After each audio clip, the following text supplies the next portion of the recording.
الله أكبر الله أكبر. வசந்தம் TV ரசிகர்கள் அனைவருக்கும் இஸ்லாத்தின் இனிய காணிக்கை உரித்தாகட்டும். அன்பு சலாம், அஸ்ஸலாமு அலைக்கும் வரஹ்மத்துல்லாஹி வபரகாத்துஹு. வசந்தம் டிவி இன்று முதல் பெருமையோடு வழங்கும் புத்தம் புதிய நிகழ்ச்சியான ரவுலத்துல் மஸ்ஜித் பள்ளிவாசல் பூஞ்சோலை நிகழ்ச்சியினூடாக உங்களை சந்திப்பதில் மிக்க மகிழ்ச்சி அடைகின்றோம். எல்லா புகழும் அல்லாஹ்வுக்கே, அல்ஹம்துலில்லாஹ். முஸ்லிம் சமூகத்தை பொறுத்தவரைக்கும் முஸ்லிம் சமூகம் பள்ளிவாசலை மையப்படுத்தி வாழுகின்ற ஒன்றித்து வாழ்கின்ற ஒரு சமூகமாகவே தான் வரலாறிலே அடையாளப்படுத்தப்பட்டிருக்கிறது. இன்றும் கூட நாம் எமது நிகழ்ச்சியில் வரலாற்று சிறப்புமிக்க ஒரு பள்ளிவாசலில் இருந்து எமது முதலாவது நிகழ்ச்சியை நாம் உங்களுக்காக வழங்குவதற்கு தயாராக இருக்கின்றோம். வாருங்கள், நிகழ்ச்சிக்குள் செல்வோம். அல்லாஹு அக்பர் அல்லாஹு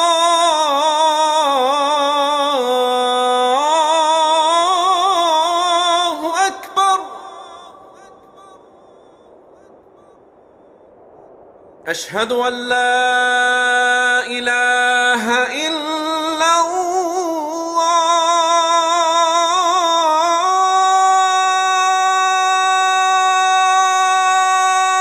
முஸ்லிம்களுடைய முதலாவது பள்ளிவாசல் அமைய பெற்ற இடம் புனித மக்கா நகரம்.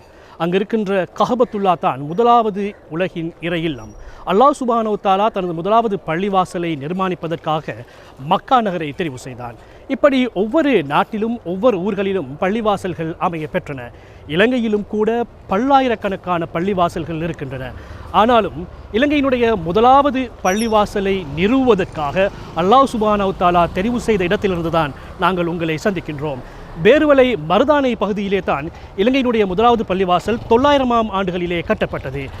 மஸ்ஜிதுல் அப்ரார் என அழைக்கப்படுகின்ற பள்ளிவாசலை தான் நீங்கள் என்னுடைய பின்புறத்திலே பார்த்து கொண்டிருக்கின்றீர்கள். இந்த மஸ்ஜிதுல் அப்ரார் பள்ளிவாசல் தொடர்பான முழுமையான விவரங்கள் அடங்கிய நிகழ்ச்சி தான் இன்றைய எமது முதலாவது ரவுலத்துல் மஸ்ஜித் நிகழ்ச்சியிலே உங்களை வந்து சந்திக்க தயாராக இருக்கிறது. அஷ்ஹது அன் லா இலாஹ இல்லல்லாஹ்.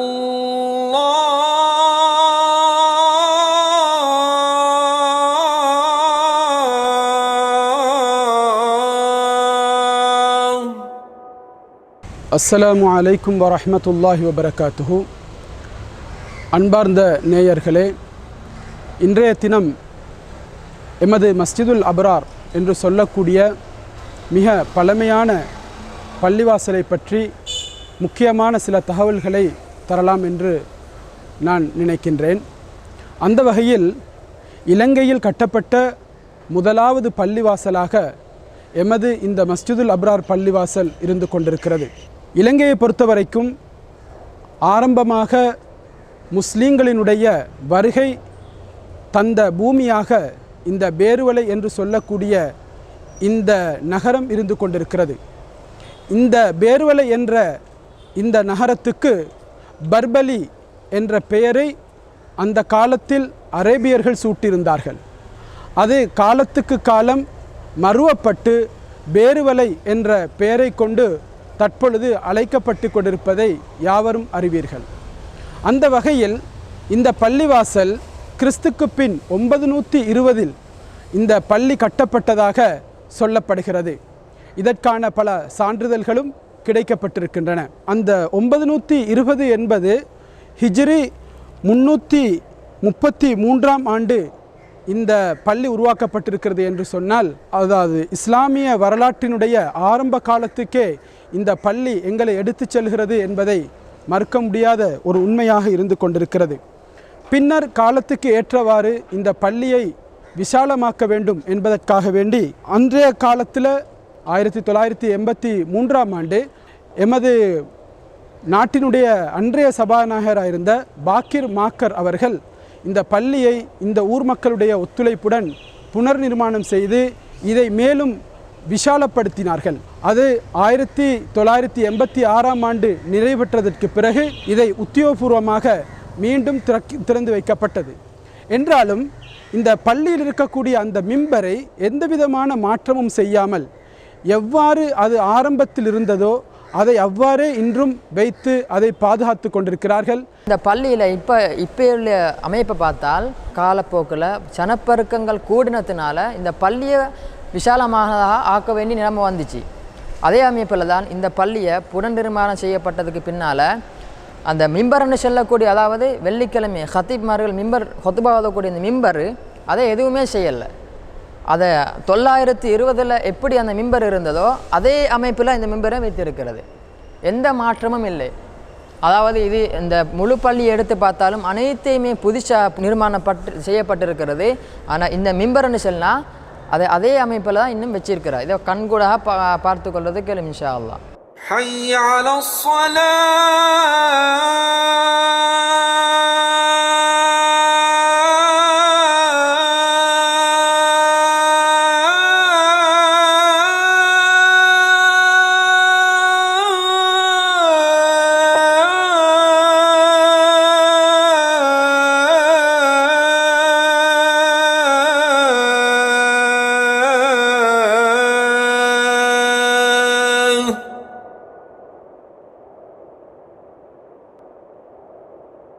இன்னும் ஒரு மிக முக்கியமான விடயம் என்னவென்றால் 1993ஆம் ஆண்டு எமது நாட்டினுடைய கலாச்சார அமைச்சு இந்த பள்ளியை தொல்பொருள் ஆராய்ச்சி உட்பட்ட பகுதி என பிரகடனம் செஞ்சிருக்கிறது. அப்படிப்பட்ட ஒரு முக்கியமான ஒரு இடமாக இது இருந்து கொண்டிருக்கிறது. இந்த பள்ளிவாசலுடைய நிர்வாகத்தால் இந்த பள்ளிவாசலுக்கு ஒவ்வொரு வாரமும் இலங்கையில் இருக்கக்கூடிய நாலா பகுதியிலிருந்தோ தலை சிறந்த உலமாக்களின் ஊடாக ஜும்மா பிரசங்கங்கள் நிகழ்த்தி நல்ல விடயங்களை இந்த பள்ளிவாசல் ஊடாக இந்த ஊர் ஜமாத்துக்கு தெரிவித்துக் கொள்கின்றது என்பதையும் தெரிவித்துக் கொள்வதோடு, இந்த பள்ளிவாசல் கட்டுவதற்கு ஆரம்ப காலத்திலிருந்து இந்த எங்களுடைய முன்னோர்கள் அரும்பாடுபட்டார்கள். அந்த வகையில் இந்த பள்ளிவாசலுடைய ஒவ்வொரு விடயங்களிலும் இந்த பள்ளிவாசலுடைய ஊர் மக்களுக்கு நிறைய இதனுடைய பிணைப்புகள் இருப்பது என்பதையும் தெரிவித்துக் கொள்கிறது. அத்தோடு இந்த பள்ளிவாசலில் ஒரு ஜியாரம் இருக்கிறது. அந்த காலத்திலிருந்து இந்த பள்ளிவாசல் ஷேக் ஷிஹாப்தீன் வலியுல்லா என்று அவர்களால் இந்த ஜியாரம் இங்கே அடக்கப்பட்டிருக்கிறது. இதனை தரிசிப்பதற்கு கூட ஒவ்வொரு வாரமும் பல நூற்றுக்கணக்கான மக்கள் பல ஊர்களிலிருந்து வந்து கொண்டிருக்கிறதையும் காணக்கூடியதாக இருக்கின்றது.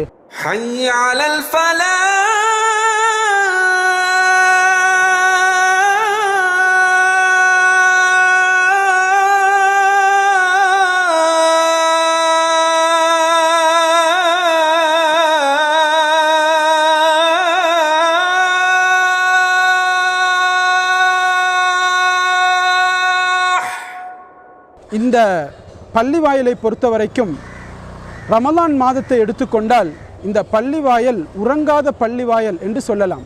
காரணம், ரமலான் பிறை ஆரம்பத்தில் முதல் பிறையில் இந்த பள்ளியை திறக்கப்பட்டால் இந்த பள்ளி மீண்டும் பெருநாளைக்கு பிறகுதான் இரவு நேரத்தில் மூடப்படும். அந்த ரமலானுடைய காலத்தில் முழுமையான நேரத்திலையும் இந்த பள்ளி திறந்திருக்கப்பட்டு இந்த பள்ளியில் பலவிதமான வணக்கங்கள் இபாதாத்துகள் நடைபெற்று கொண்டிருக்கின்றன. அதுபோன்று இந்த பள்ளியினுடைய முக்கியமான ஒரு விடயம்தான் இந்த பள்ளிக்கு கீழால் இயங்குகின்ற சில முக்கியமான விடயங்கள் இருந்து கொண்டிருக்கின்றன. அந்த வகையில் இந்த பள்ளி நிர்வாகத்தினுடைய அனுமதியுடன் அப்ரார் ஜக்காத் கமிட்டி என்ற ஒரு ஜக்காத்து வழங்குகின்ற ஒரு கமிட்டி ஒன்று இயங்கிக் கொண்டிருக்கிறது. அதே போன்று அல் அப்ரார் எடியூகேஷன் கமிட்டி என்று சொல்லி இந்த பள்ளியினுடைய அனுமதியுடன் அவ்வாறான ஒரு நிர்வாகமும் இந்த பள்ளிக்கு கீழால் இயங்கிக் கொண்டிருக்கிறது. இது போன்ற பல விடயங்களை உள்ளடக்கிய ஒரு முக்கியமான ஒரு பள்ளிவாசலாக இந்த பள்ளிவாசல் இருந்து கொண்டிருக்கிறது என்பதை இந்த இடத்தில் தெரிவித்துக் கொள்ள விரும்புகின்றேன். அல்லாஹு அக்பர்.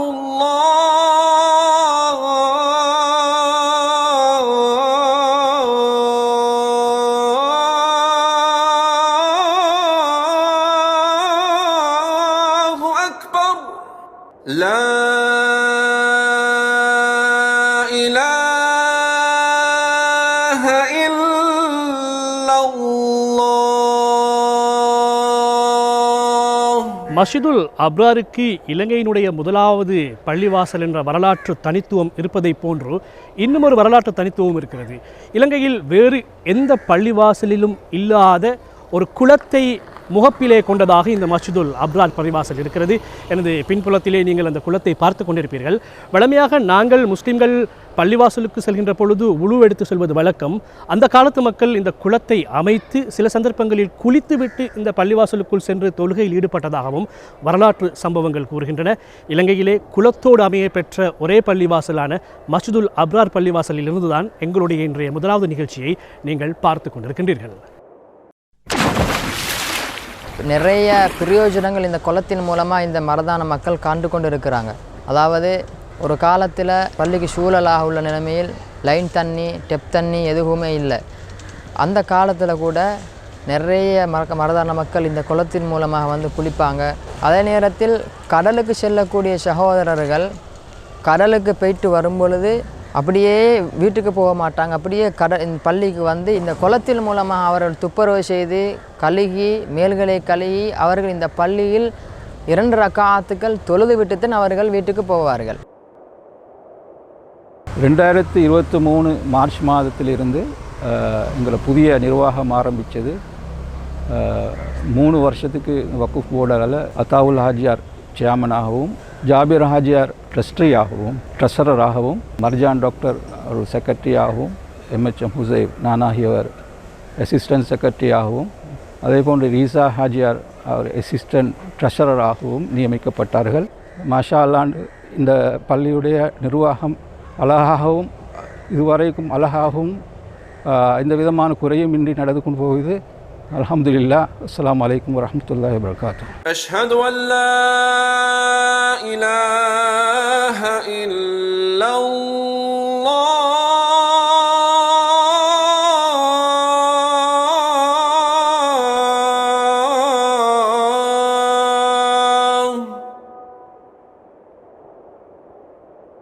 அஷ்ஹது அன்ன முஹம்மதர் ரசூலுல்லாஹ்.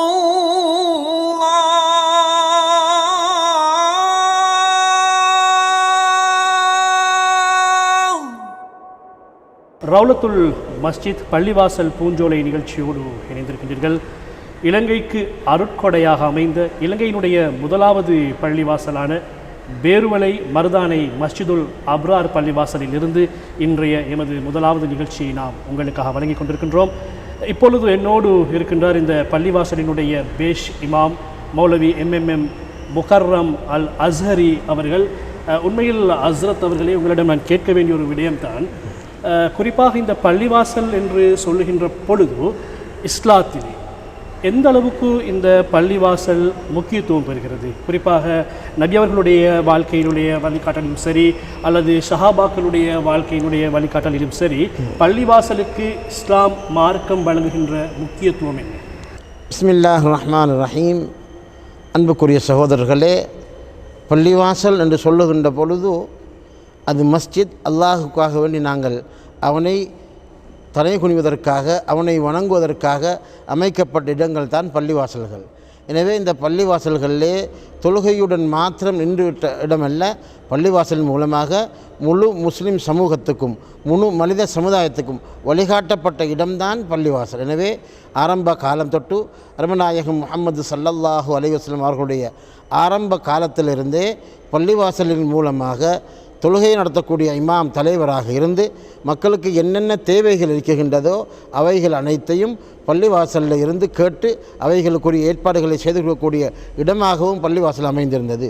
அது மாத்திரமல்ல, குர்ஆன் ஓத வேண்டுமா, குர்ஆன் சொல்லிக் கொடுக்க வேண்டுமா, மார்க்க சம்பந்தமான ஹதீஸுகள் ஆதாரங்கள் இவைகள் கேட்க வேண்டுமா, மக்களுக்கு மத்தியில் ஏற்படக்கூடிய பிரச்சினைகள் இவைகள் அனைத்தையுமே பள்ளிவாசலில் தான் ஆரம்ப காலத்திலிருந்து என்ன செய்தார்கள், தீர்ப்பு வழங்கி மக்களை ஒற்றுமைப்படுத்தக்கூடிய இடமாகவும் இருந்தது. பள்ளிவாசலில் ஒவ்வொரு நாளும் 5 நேரம் தொழுகின்ற பொழுது ஒவ்வொரு முஸ்லீம் சகோதரர்களுடைய புது புது முகங்களை எல்லாம் காணக்கூடிய சந்தர்ப்பம் கிடைக்கும்.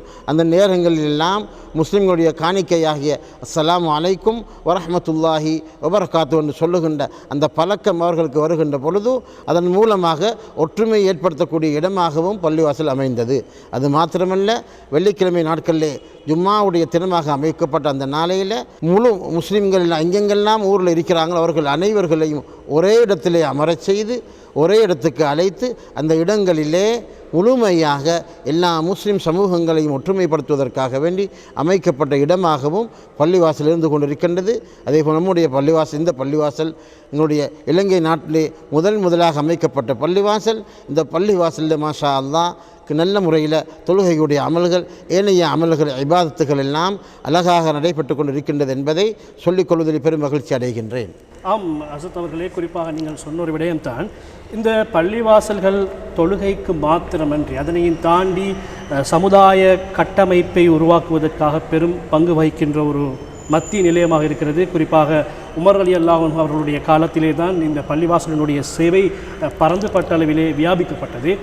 அதன் வழித்தோன்றல்களாக ஒவ்வொரு நாட்டிலும் ஒவ்வொரு ஊரிலும் அந்த பள்ளிவாசல்கள் உமர் அலி அவர்களுடைய அந்த வழிகாட்டல்களை பின்பற்றி நடந்துகின்ற ஒரு வரலாறை நாங்கள் காண்கின்றோம். என்னுடைய கேள்வி என்னவென்று சொன்னால், ஒவ்வொரு ஊரிலும் சொல்லுவார்கள் இந்த தாய்ப்பள்ளி என்று சொல்லுவார்கள். இந்த மஸ்ஜிதுல் அப்ராரை பொறுத்த வரைக்கும் இது இலங்கையினுடைய தாய்ப்பள்ளிவாசல். உமர் அலி அவர்கள் காட்டி தந்த அன்றைய அந்த வழிகாட்டல்களை இலங்கையில் இருக்கின்ற இந்த தாய் பள்ளிவாசல் எப்படி எடுத்து நடக்கிறது, ஏனைய பள்ளிவாசல்களுக்கு இது எப்படி ஒரு எடுத்துக்காட்டாக இருக்கிறது? உண்மையிலே நல்ல ஒரு கேள்வியை கேட்குறீங்க. இந்த பள்ளிவாசல் உண்மையிலே அன்று எவ்வாறு வழிகாட்டப்பட்டதோ அந்த வழிகாட்டல்கள் அனைத்துமே மாஷா அல்லாஹ் இந்த பள்ளியிலே வழிகாட்டப்பட்டு கொண்டிருக்கின்றது. உதாரணத்துக்கு சொல்லுவோமாக இருந்தால், ஏதாவது மார்க்க சம்பந்தமான விஷயங்களை நாங்கள் மக்களுக்கு சொல்ல வேண்டியிருக்குமாக இருந்தால் அந்த விஷயங்களை எல்லாம் ஒரு தொழுகைக்கு பின்னால் நாங்கள் அறிவிப்பு கொடுத்து மக்களுக்கு விளங்கப்படுத்துவோம். மக்கள் ஏதாவது பிரச்சனைகள் எங்கள்கிட்ட வந்து சொன்னார்கள் என்று சொன்னால் அது அந்த பிரச்சனை ஒரு தனிப்பட்ட பிரச்சனையாக இல்லாமல் பொதுவான ஒரு பிரச்சனையாக இருக்குமாக இருந்தால் அந்த பொது பிரச்சனையும் நாங்கள் என்ன செய்வோம், அதையும் ஒரு தொழுகைக்கு பின்னால் இப்படி ஒரு நிகழ்ச்சி நடைபெற்றிருக்கின்றது, இதனுடைய விளக்கம் இப்படித்தான் என்ற செய்திகளை மக்களுக்கு நாங்கள் விளங்கப்படுத்துவோம். அதுபோல் ஊரில் நடக்கக்கூடிய நல்ல விஷயங்களை நாங்கள் அறிமுகப்படுத்துவோம். மார்க்க விஷயங்களை மக்களுக்கு சொல்லிக் கொடுப்போம். இவைகள் எல்லாம் அன்று எவ்வாறு நடக்கப்பட்டு அன்று எவ்வாறு இரண்டாவது ஹலீஃபா உமர் கத்தாப் ரலியல்லாஹு அவர்கள் வழிகாட்டினார்களோ அந்த வழிகாட்டல்களிலே சில விஷயங்கள் நம்முடைய பள்ளிவாசலையும் தொடர்ந்து அன்றிலிருந்து இன்று வரைக்கும் நடைபெற்று கொண்டு இருக்கின்ற செய்தியும் நாங்கள் இன்ஷா அல்லாஹ் உங்களுக்கு நாங்கள் ஞாபகப்படுத்தி கூறுவதிலே பெரும் மகிழ்ச்சி அடைகிறோம். அதுபோல் குர்ஆன் மதரசாவும் இங்கு அழகாக நடைபெற்று கொண்டிருக்கின்றது. அது மாத்திரமல்ல, பிள்ளைகளுக்கு மார்க்கத்தினுடைய அறிவை கற்றுக் கொடுப்பதற்காக வேண்டி எங்களுடைய பள்ளிவாசல் நிர்வாகம் ஒரு பகுதி நேர ஒரு அரபு மதரசாவை ஆரம்பித்திருக்கின்றார்கள். அதிலேயும் மாஷா அல்லாஹ் அழகான முறையிலே இந்த ஊரைச் சேர்ந்த 30 மாணவர்கள் இப்பொழுது என்ன செய்கின்றார்கள், பகுதி நேரமாக வந்து குர்ஆனையும் ஏனைய பாஷைகள், அதாவது அரபு பாஷையும் ஹதீஸ் விளக்கங்களையும் தஃப்சீர் விளக்கங்களையும் ஃபிக்ஹ் சட்டக்கலைகளையும் படித்து கொண்டிருக்கின்றார்கள் என்ற செய்தியை சொல்லிக் கொள்கின்றோம். ஆம் அசத் அவர்களே, குறிப்பாக இன்னும் ஒரு விடயம்தான் நான் இங்கு வந்தவுடன் கேள்விப்பட்ட ஒரு விடயம். இந்த பள்ளிவாசலை பொறுத்த வரைக்கும் நான் ஏற்கனவே சொன்னதை போன்று இந்த இலங்கையினுடைய தாய் பள்ளிவாசல் இந்த மஸ்ஜிதுல் அப்ரார் பள்ளிவாசல் இது ஏனைய பள்ளிவாசல்களுக்கு ஒரு எடுத்துக்காட்டாக இருக்கின்ற ஒரு பள்ளிவாசல் என்று நான் சொல்லியிருந்தேன். ஒரு காரணத்தோடு தான், அதாவது நோன்பு காலத்திலே இந்த பள்ளிவாசல் 24 மணி நேரமும் திறந்திருக்கும் என்று சொன்னார்கள். அதன் அர்த்தம் 24 மணி நேரமும் இந்த பள்ளிவாசல்களிலே அமல்கள் இடம்பெறுவதாக நான் கேள்விப்பட்டேன். பள்ளியினுடைய பேஷிமாம், நீங்கள் எப்படியான அமல்கள் அந்த நோன்பு காலத்திலே இடம்பெறுகின்றன, இந்த 24 மணித்தியாலங்களும் எப்படி அதை செய்கிறார்கள்? ஏனென்றால் நீங்கள் சொல்லுகின்ற பதில் ஏனைய பல பள்ளிவாசல்களுக்கு அடுத்த வருடம் நோன்பிலே அவர்கள் அந்த நன்மைகளை செய்வதற்கு ஒரு வழிகாட்டியாக அமைக்கும். நானும் இந்த பள்ளிவாசலுக்கு வந்த நேரத்திலே இந்த பள்ளிவாசல் அதாவது ரமலானுடைய காலத்தில் முழுமையாக திறந்திருக்கும் என்று சொன்னார்கள். நானும் இங்கே பள்ளிவாசலுக்கு வந்து அந்த ரமலானை அடைந்த பொழுது அதை நான் பார்த்தேன். மாஷா அல்லாஹ், அது பார்ப்பதற்கு ஒரு அழகான காட்சி, அது பார்ப்பதற்கு ஒரு அழகான செய்தி. அது ஏண்டா முழுமையாக பள்ளியை திறந்து வைத்து பள்ளியினுடைய எந்த நேரமும் மக்கள் ஓதிக்கொண்டிருப்பார்கள், பாடங்கள் படித்து கொண்டிருப்பார்கள், தஸ்பீஹ் ஜிக்ரில் இருப்பார்கள், தொழுகையில் இருந்து கொண்டிருப்பார்கள். அதில் முழுமையாக இரவு நேரங்களில், அதாவது இஷாவுடைய தொழுகைக்கு பின்னிலிருந்து அதாவது ஷஹர் வரைக்கும் எங்களுடைய பள்ளிவாசலில் அமல்கள் இபாதத்துகள் நடைபெற்று கொண்டே இருக்கின்றது. அதிலேயே ஆரம்ப கருத்தாக்கள் எல்லாம் மிக நல்ல விஷயங்களை செய்து எடுத்திருக்கின்றார்கள். ஒவ்வொரு நாளும் தராவி தொழுகைக்கு பின்னால் என்ன செய்கின்றோம், இங்கே நாங்கள் 3 ஜுஸு அதாவது குர்ஆனை ஓதுவோம். தராவி தொழுகைக்கு பின்னால் அதாவது சில நேரம் அவர்களுக்கு நாங்கள் ஓய்வு கொடுத்ததுக்கு பின்னால் சரியாக 10 மணிக்கு, அதாவது 11 மணிக்கெல்லாம் நாங்கள் ஓய்வு கொடுத்துவிட்டு அதற்கு பின்னால் 12 மணிக்கு திரும்பவும் நாங்கள் அந்த மக்களை அழைத்து குர்ஆனுடைய மஜ்லிஸை நாங்கள் இங்கே ஆரம்பிப்போம். அந்த குர்ஆனுடைய மஜ்லிஸ் ஒரு நாளைக்கு 3 ஜுசு குர்ஆன் ஓதுவார்கள். அதிலேயே சிறு பிள்ளைகள் பெரியவர்கள் சாதாரணமாக எல்லா மக்களும் வந்து கலந்து கொள்வார்கள். தெரியாதவர்கள் பக்கத்தில் உட்கார்ந்து கேட்டுக்கொண்டிருப்பார்கள். எனவே அந்த குர்ஆன் மஜ்லிஸில் உட்காருவதே ஒரு மகிழ்ச்சி தான். அதற்கென்றே சில சகோதரர்கள், சில வயது மூத்த சகோதரர்கள் அதற்காக ஏனைய இடங்களில் இருந்தும் இந்த பள்ளிவாசலுக்கு வருகின்றார்கள். என்று சொன்னால் இந்த பள்ளிவாசல் ஒரு தாய் பள்ளி, ஆரம்ப கர்த்தா பள்ளி, இதிலே இப்படியாக ஆரம்பிக்கப்பட்டு ஒரு நல்ல நிகழ்ச்சி நடைபெற்று கொண்டிருக்கின்றது. எனவே முழு ரமலானையும் இந்த மஸ்ஜிதுல் அபரார் இந்த பள்ளிவாசலில் கழிக்க வேண்டும், அந்த இரவு முழுக்க இந்த பள்ளிவாசலில் இருக்க வேண்டும் என்ற அந்த நல்ல எண்ணத்தோட இத்திகாஃப் நீயத்தோட பள்ளியில் வந்து அமர்ந்து அந்த அமல்களை செய்து கொண்டிருக்கின்றார்கள். அது மாத்திரமல்ல, அதாவது தராவியுடைய தொழுகை முடிந்ததுக்கு பின்னால் அதற்கு பின்னால் குர்ஆன் ஹிஸ்புடைய மஜ்லிஸ், இந்த ஹிஸ்புடைய மஜ்லிஸ் சுமார் ஒரு 3 மணி 3:15 அளவில் முடியும். அதற்கு பின்னாலே குர்ஆன் ஓதிய அத்தனை சகோதரர்களுக்காக வேண்டியும் இங்கே சஹருடைய உணவும் இங்கே ஏற்பாடு செய்து கொடுப்பார்கள். பள்ளிவாசல் நிர்வாகம், ஊர் மக்கள் எல்லாருமாக சேர்ந்து ஒவ்வொரு நாளையும் அவர்களுக்கு பொறுப்படுத்தி என்ன செய்வார்கள், அந்த நிகழ்ச்சியை நல்ல அழகான முறையில் அந்த அன்னதானம் சஹருடைய உணவையும் கொடுத்து ஏற்பாடு செய்து மாஷா அல்லாஹ் ஒவ்வொரு நாளும் தொழுகைக்கு நாங்கள் அதாவது ரமலானுடைய காலத்தில் நாங்கள் பார்ப்போமாக இருந்தால் எங்களுடைய பள்ளிவாசல் சுபஹுடைய நேரத்தில் முழு பள்ளிவாசல் முழு சஃபும் நிறைந்ததாக இருக்கும். பார்ப்பதுக்கு அழகாகவும் தொழுவிக்கின்ற எங்களுக்கு ஒரு பெருமையாகவும் இருக்கும். இப்படி ஒரு பள்ளிவாசல் இமாமாக இருக்கிறோமே என்று. அன்புக்குரிய சகோதரர்களே, அப்படியான நிகழ்ச்சிகளை தொடர்ந்து எல்லா இடங்களையும் நடத்த வேண்டும் என்று நாங்களும் ஆசைப்படுகிறோம். ஆம் அசத் அவர்களே, குறிப்பாக இந்த மஸ்ஜிதுல் அப்ரார் பள்ளிவாசலை பொறுத்தவரைக்கும் இது பேருவலை என்ற ஊரில் அமைந்திருக்கிறது. பேருவலை ஊரை பொறுத்தவரைக்கும் அதிகளவாக இந்த சுன்னத் வல் ஜமாஅத் அல்லது இந்த தரிகாவோடு சம்பந்தப்பட்ட அந்த கலாசார விழுமியங்களை பேணுகின்ற ஒரு நகரமாக நாங்கள் வரலாறு தொட்டை காண்கிறோம். இந்த பள்ளிவாசலிலும் ஜியாரத்துகள் இங்கே அடக்கப்பட்டிருக்கின்றன. குறிப்பாக அந்த மதிப்புக்குரிய ஜியாரத்துகள் இங்கே இருக்கின்றன. அதனுடைய முக்கியத்துவம், அதனுடைய தொன்மை, இந்த ஜியாரத்துகள் யாருடையவை போன்ற விடயங்கள் தொடர்பான ஏதாவது தகவல்கள் இருக்கிறதா? இந்த பள்ளிவாசல்லையும் ஆரம்ப காலத்தில், அதாவது யமனிலிருந்து வந்தவர்கள் என்று சொல்லுகின்றார்கள் ஆரம்ப ரகத்தாக்கள், அந்த பள்ளிவாசல் ஜியாரம் இருக்கக்கூடிய அந்த இடம் அது சொல்லுகின்ற என்னென்னு சொன்னால் அது வெளிப்பட்ட ஜியாரம் என்று தான் அதுக்கு பேர் சொல்லுகின்றார்கள். அங்கே யாரும் கொண்டாந்து அடக்கப்பட்ட இடம் இல்லை, அந்த அடங்கியிருந்து அதிலிருந்து வெளிப்பட்ட இடம் என்று தான் அந்த ஜியாரத்துக்கு சொல்லி வெளிப்பட்ட ஜியாரம் என்று சொல்லி. எனவே அந்த ஜியாரம் இப்பொழுதும் எங்களுக்கு பார்ப்பதற்காக இருக்கின்றது, பார்த்துக்கொள்ளலாம். அன்புக்குரியவர்களே, அதன் மூலமாக அந்த இடத்துக்கு எங்களுடைய ஊரில் இருந்து, வெளிநாட்டுகளிலிருந்து, வெளியூர்களிலிருந்தெல்லாம் ஒவ்வொரு வியாழக்கிழமையும் வந்து அவர்கள் என்ன செய்வார்கள், அந்த இடத்திலே வந்து அவர்களுக்கு குர்ஆன்களை ஓதிவிட்டு அவர்கள் துஆ செய்துவிட்டு அந்த ஜியாரத்தை தரிசித்து அவர்கள் சலாம் சொல்லிவிட்டு போவார்கள். இப்படியான நிகழ்ச்சிகள் நம்முடைய இந்த ஜியாரத்தில் நடைபெற்று கொண்டே இருக்கின்றது. அது அன்று தொட்டு இன்று வரைக்கும் நடைபெற்று கொண்டே இருக்கின்றது. அது ஒரு முக்கியமான செய்தி. அதே போல் எங்களுடைய பள்ளிவாசல்கள்லையும், அன்புக்குரியவர்களே, எங்களுடைய பள்ளிவாசல்கள்லையும் தரீகாவினுடைய நிகழ்ச்சிகள் இருக்குது. தரீகாவினுடைய நிகழ்ச்சிகள் ஒவ்வொரு வெள்ளிக்கிழமை, அதாவது ஒவ்வொரு வியாழக்கிழமையும் மகரிபுக்கு பின்னால் இங்கே வலீஃபா யாக்கூத்தி ஓதப்படுகின்றது. இஷா தொழுகைக்கு பின்னால் அதாவது ஸலவாத் மஜ்லிஸ் நடைபெறுகின்றது. சுபஹு தொழுகைக்கு பின்னால் வலீஃபாவுடைய மஜ்லிஸ் நடைபெறுகின்றது. அதே போன்று வெள்ளிக்கிழமை காலையில் புர்தா மஜ்லிஸ் நடைபெறுகின்றது. இது எங்களுடைய இந்த ஊரில் எல்லா பள்ளிவாசல் நடைபெறுகின்றது போன்ற இந்த பள்ளிவாசலில் மிக முக்கியமாக இந்த நிகழ்ச்சிகள் எல்லாம் நடைபெற்று கொண்டிருக்கின்றதை நாங்கள் சொல்லிக்கொள்கிறோம். நல்லது. வசந்தம் டிவியின் ரசிகர்களே, ரவுலத்துல் மஸ்ஜித் பள்ளிவாசல்களின் பூஞ்சோலை நிகழ்ச்சியோடு இணைந்திருக்கின்றீர்கள். இதுவரை நேரமும் இலங்கையினுடைய முதலாவது பள்ளிவாசலான பேருவலை மருதானை மஸ்ஜிதுல் அப்ரார் பள்ளிவாசலினுடைய பேஷ் இமாம் மௌலவி MMM முகர்ரம் அல் ஹசரி அவர்களுடான நேர்காணலை நீங்கள் பார்த்தீர்கள். நன்றி. ஜஸாக்கல்லாஹு ஹைரன். ஜஸாக்குமுல்லாஹு ஹைரன். இன்ஷா அல்லாஹ் இன்னும் ஒரு முறை நாங்கள் சந்திப்போம்.